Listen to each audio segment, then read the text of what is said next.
My neighbor pointed a camera directly at my bedroom window and is recording. What can I do? I spoke with the police, and they said that by law he has the right to film whatever he wants. Nevertheless, I'm sure that I still have some rights to privacy. When the police went to my neighbors about the camera, he moved it literally a millimeter towards the street. Now, a month later, the camera is once again pointed directly at my bedroom window. My house is about 15 meters from his. It's absolutely obvious that the camera is pointed specifically at my windows. He also threatened me when I personally asked him to turn the camera the other way. He replied, "My house, my rules," and added that he has a recording from that very camera where I allegedly called him the N-word. I didn't say that. I just want the camera not to be pointed at my bedroom window. I'm sure he can also hear what's happening in my house. What are my options? Can I put up barriers in my yard to block the camera's view? Honestly, that's probably the only thing I can do. First update. Since I last wrote here, a lot has happened. In the comments I mentioned that the neighbor is essentially using sound terrorism to harass us. I started keeping a log of every incident. Time, date, descriptions. Whether I called the police, I called them almost every time. A disturbing pattern began to emerge. He would play sounds at random times every night after every serious incident. I would take a written statement to the local police station. The city authorities began to consider pressing charges against him for noise violations based on my complaints. I took my 3-page log and copies of 7 signed statements. And in the end, I got tired of waiting for the police to do something about this neighbor. I spent $95 on the paperwork to file for a restraining order against the neighbor for harassment. I clearly stated that the camera was pointed at my bedroom window and mentioned the incessant sounds. The temporary order was served to him the same day by the local cops. And as you can guess, the sounds intensified. Before the court hearing date for the order, I was summoned to court as a witness in the noise violation case. I also brought the former homeowner and a neighbor from the other side as witnesses to his sound madness. My neighbor didn't show up in court,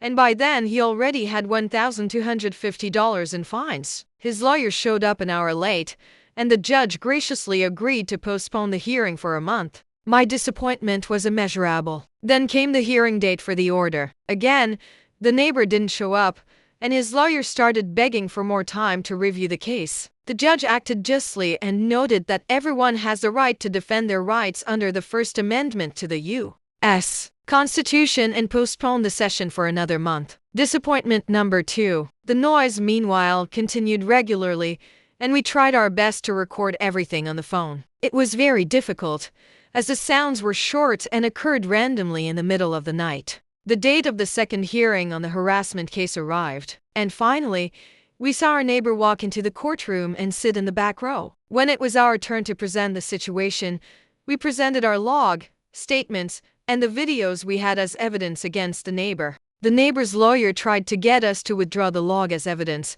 claiming he didn't know about it before the hearing. The judge essentially told him to screw off. The neighbor's only line of defense was that he works late and can't stay up in the middle of the night to terrorize us, and that, on the contrary, we were the ones making the sounds. We then mentioned that the neighbor has a camera pointed directly at our house, and he should have plenty of recordings to prove that we were supposedly the ones making noise. The judge confidently granted our order and ruled, no noises, no cameras in our windows or in our direction at all, and the neighbor is prohibited from coming within 5 meters of us, and he immediately turned the camera that was pointed at our bedroom windows. Fire. This was excellent news. We finally got some peace, and then came the court date for the noise violation. Only his lawyer showed up and made a deal with the city's lawyer. 1 fine paid in exchange for no appeals on our harassment order and the dismissal of the other 2 fines. Lame, but they made a deal. Whatever. And it seemed like things calmed down. Well, about a month after the order took effect, it all started again. The sounds returned, and the camera began to slowly turn back towards the bedroom window. This time, the police noticed something more alarming. A red light was blinking in the neighbor's tinted window. They shone a flashlight in there and noticed a lens. It turned out the neighbor had a camera inside his room the whole time, pointed directly at my bedroom window, despite the active order, and probably long before it. The police officers told us to stay calm, not to worry, But now they were actively seeking a search warrant to confiscate all the noise-making equipment and remove the cameras, as he had violated the order. The following weekend, the neighbor was arrested. We sat on our porch while the cops dismantled the cameras and carried out speaker after speaker and megaphones and other junk from his house. They said the room with the camera was surrounded by a 120 centimeters thick layer of soundproofing, and the front door of the house was heavily barricaded. Unfortunately, they just confiscated the equipment, and eventually it will all be returned to him. The neighbor was released from jail the very next day, and since they didn't have a warrant to seize his hard drives, they couldn't press charges for voyeurism despite my demands. They even mentioned that they saw recordings of me and my husband on his laptop. I'm just glad the sounds have stopped, and as far as I know, there are no more hidden cameras. I'm glad I could tell you about this madness. I'm sure it's not over yet. Music second update. It's been almost a year since we endured that nightmare from our neighbor. Almost a year ago, we managed to get a restraining order against him for harassment. That summer, he was arrested for violating the judge's orders, and he seemed to have stopped his antics with the cameras and noises. But behind closed doors, something was brewing again. Around the beginning of November, a police officer knocked on our door in the evening. He asked if we had heard any gunshots. We hadn't. Soon after, he mentioned that the call came from our neighbor. They knew about our situation but assured us they had to respond to all calls about shootings. Honestly, after a long period of quiet, I'm not surprised that something has started up again. The next day, a police car was parked across from our house. I waited for someone to knock and ask about gunshots again. No one came, and the police officer sat in the car for over an hour, just watching our house. The next day, I wrote to the cop who had previously worked on our case. He replied that the neighbor had been calling 911 every single day, giving our address, and complaining about shootings. By the time I got this response, a week had already passed. Every damn day, this man would come home from work, eat, go about his business, and then call 911, claiming we were shooting. The police officer said he would try to find out if this could be classified as third-party harassment. New Year's came, and in early January, I wrote to that police officer again. He replied that the city prosecutor wanted to organize a conference call to discuss what to do next. The prosecutor informed me that at that time, the neighbor was still calling 911 every day, even on the morning we were supposed to have the conference. They contacted all the other neighbors to find out if anyone had heard gunshots and asked for confirmation that nothing of the sort was happening on our end. They also planned to press charges for harassment and misuse of emergency services. Part of his deal upon arrest in the summer allowed him to avoid jail time on the condition of good behavior. Now the authorities intended to reconsider that decision. The date for the preliminary hearing passed, and the case was postponed to the next month. I'm afraid the neighbor will drag this case out indefinitely. Our harassment order is about to expire, and we'll have to drag him to court again, spend more money again. Everything is starting to feel hopeless again. And honestly, the last postponement of the hearing really threw me for a loop.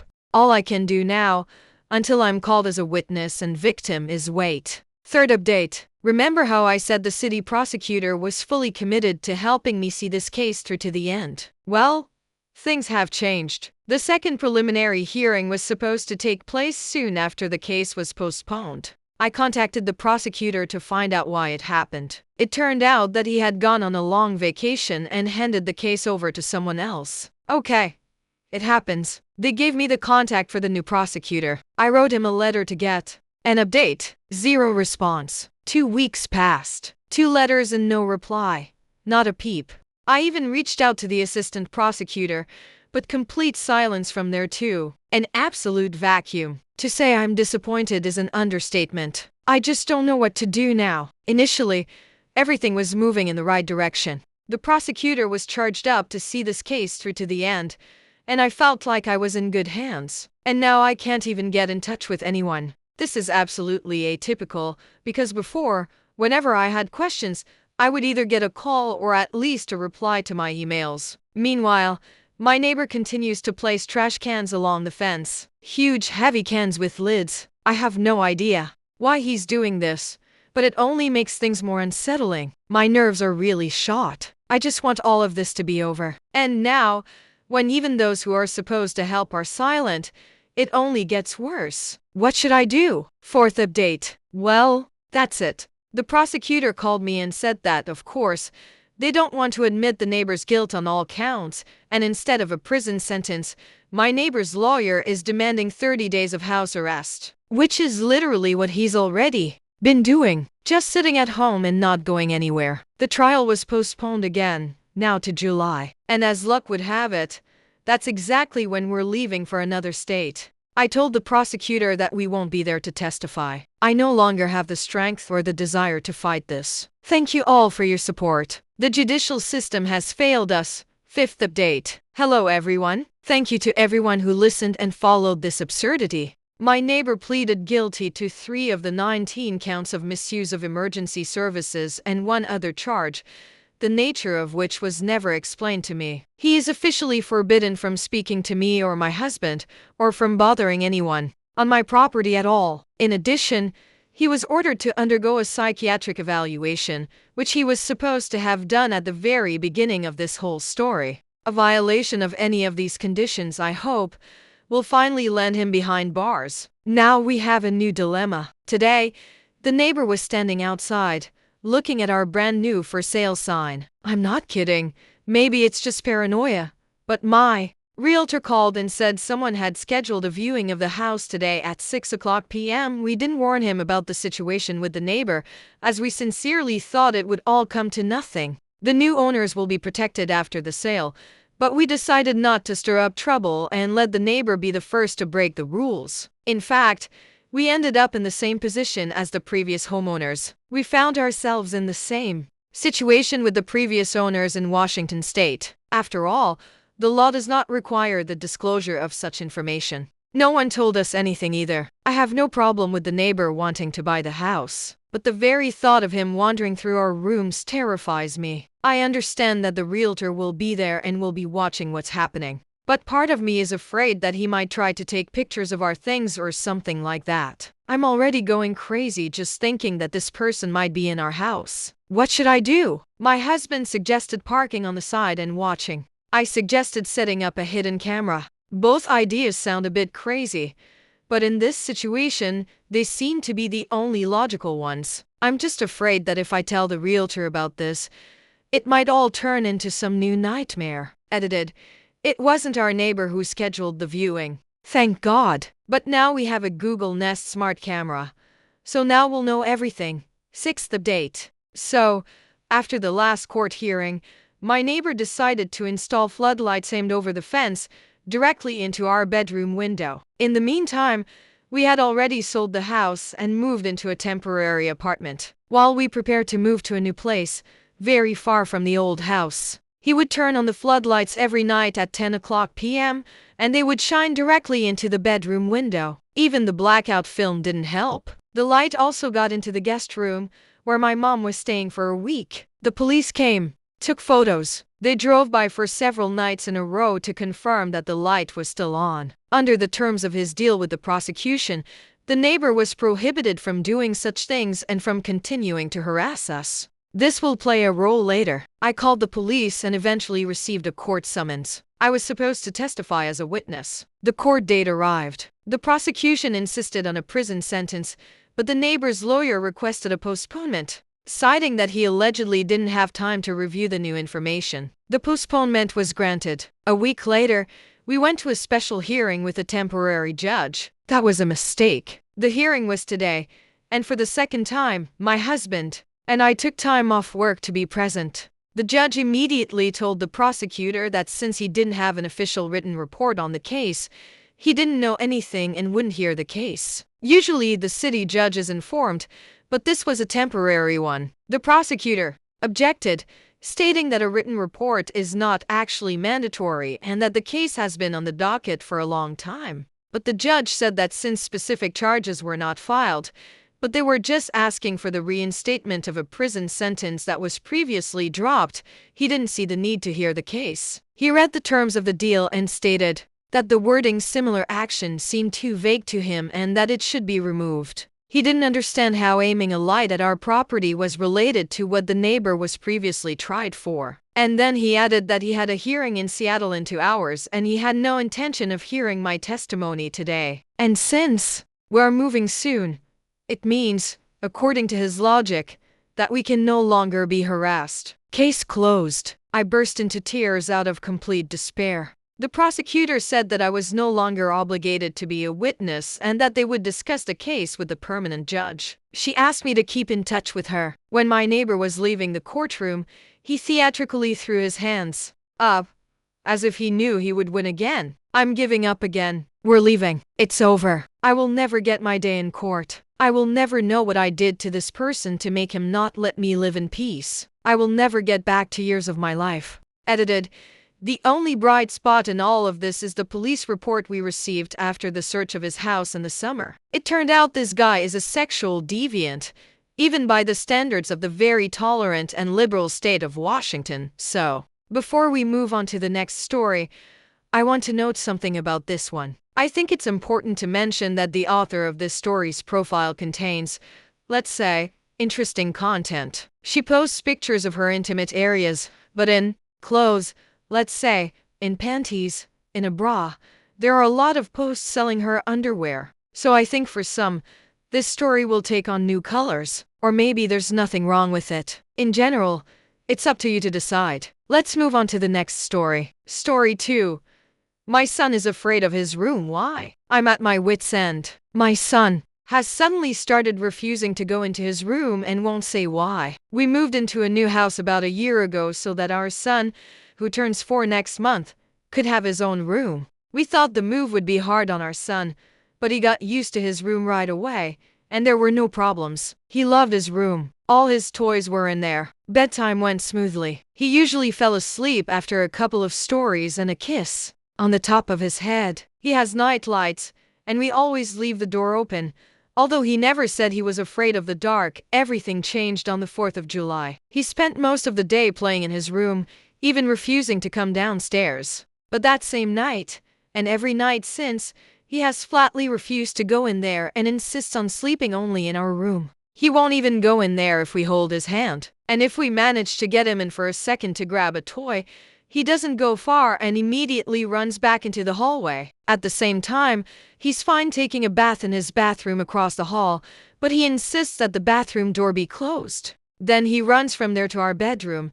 We've tried to find out from our son in every possible way why he doesn't want to go into his room, but he either starts shouting, "Cowboy hat," or "muffin," or giggles and starts listing all the animals he can remember. We assume he might have had a nightmare, but he spent the whole day before that peacefully in his room. We couldn't figure it out. And in the end, I'm sleeping in his room, and he's sharing a bed with my husband. Maybe I'm just hoping that someone has experienced something similar with their child and can give some advice. Or maybe I just want to vent because I miss my bed. Edited.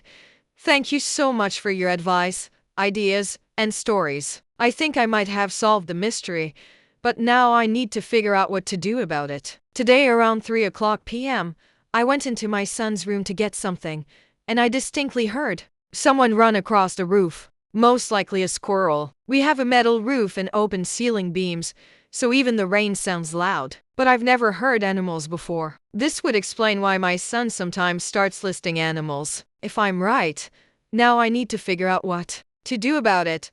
Current comments. I think my son is either scared or ashamed. Maybe it's because of the fireworks, as many people have written, or maybe it's something silly. I hope it's not a ghost. Maybe he pooped in the closet. There was an accident. He threw up, broke, or spilled something. Have you completely checked the room just in case? Author. My feeling is that he's more scared than ashamed. I sleep in his room every night and I've inspected literally every corner. Nothing unusual. I don't think it's about the fireworks. There weren't any that day in the afternoon when he was playing peacefully in his room. Besides, he loves fireworks. We spent the whole evening outside watching them. I tried to make the room as cozy as possible, especially during his baths. Then he sometimes peeks out to glance at his room, but in the end, he still turns around and runs away. A couple of times I managed to convince him to take 2 steps inside and grab a specific toy he wanted, But then he immediately ran away.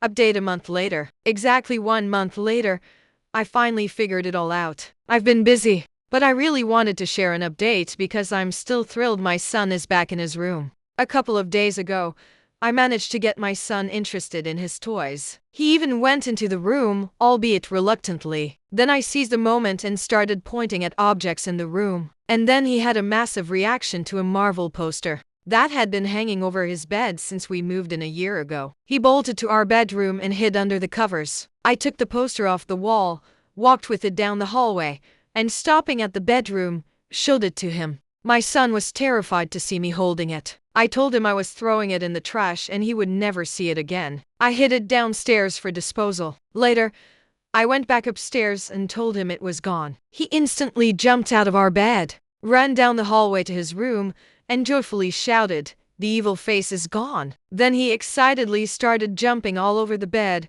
threw my pillow off, put his Mario one on, and lay down. I was so thrilled that we then jumped and sang together, "No more evil faces." We played with all the toys he had missed. He slept in his room that night and has been spending more and more time there, playing by himself, ever since. Every evening, he remembers that the evil face is gone and that the room is fun now. For those who are interested, it was a framed Marvel poster with over 100 heroes and villains. He always named even the rarest characters. My husband is a comic book fan and passed that knowledge on to our son. I'm not sure exactly who scared him, but I'm guessing it could have been Modok or Ego, the living planet. I didn't ask him to point out exactly who the evil face was. Current comments.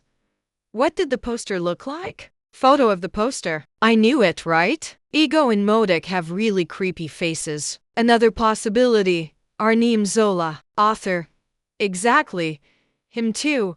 But I just couldn't remember his name. To be honest, when my husband hung this poster, I already had a feeling that sooner or later it would scare him. There are some really dark faces on there. When my son was a baby, I put Mickey Mouse and Friends stickers above the changing table. He was terrified of them. Maybe it was the eyes or something else. I had to take them down. Then, when he started going to daycare, I bought him pajamas with a polar bear's face on them. The eyes were threatening. He was afraid of it. I took a black marker and rounded the eyes, and drew the eyebrows softer and lower. I'm still proud of that. Author.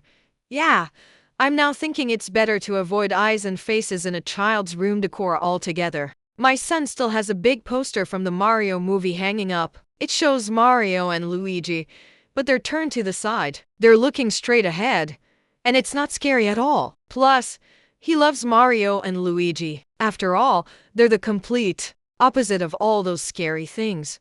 Well, that's all the stories for today. Thank you for watching this video to the end. Write your opinion about these stories in the comments. Also, watch our previous videos, which you will see right here. And good luck to you!